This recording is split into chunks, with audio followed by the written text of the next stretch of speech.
নতুন দিন, নতুন সকাল আর হৃদয় ভরা ভালোবাসা নিয়ে আমি আবারও চলে আসলাম তোমাদের সঙ্গে আমার দিনের কিছু মুহূর্ত শেয়ার করতে।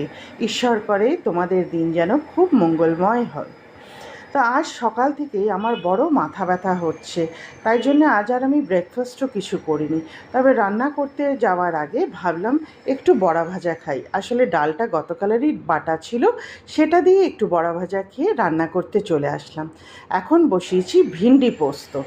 ভিন্ডি অর্থাৎ ঢ্যাঁড়স।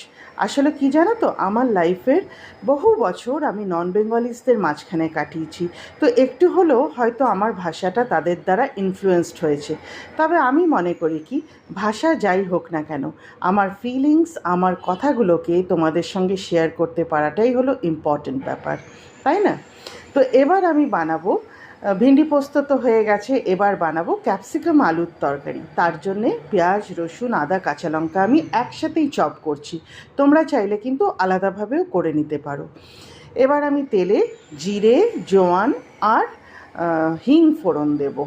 দিয়ে এই যে চপ করা যে মশলাটা, মানে পেঁয়াজ, রসুন, আদা, লঙ্কা, এইটাকে ভাজবো। এটা জাস্ট ট্রান্সলুসেন্ট ভাজা হবে, খুব বেশি লাল করে ভাজবো না। তার মধ্যে ডুমো ডুমো করে কেটে রাখা আলু দিয়ে দেবো।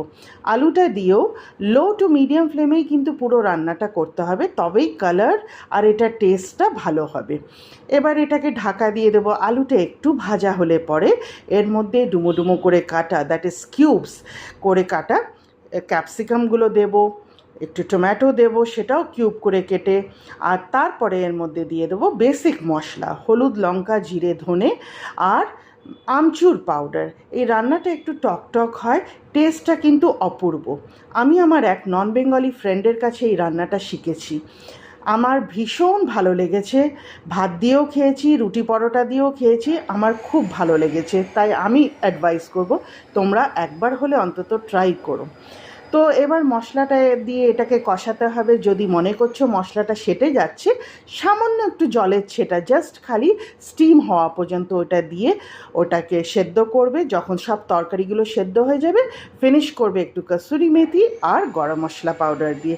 খুব সিম্পল, ইজি, কিন্তু ভীষণ টেস্টি রান্না। একবার অন্তত ট্রাই করো। তো তোমাদের আমার ভিডিওটা কেমন লাগলো নিশ্চয়ই জানিও। প্লিজ একটা লাইক করো আর চ্যানেলটা সাবস্ক্রাইব করে বেল আইকনটাও নিশ্চয়ই করে প্রেস করে দিও। তো সবাই সুস্থ থেকো, ভালো থেকো। দেখা হবে আবার পরের ভিডিওতে। আজ তাহলে আসি।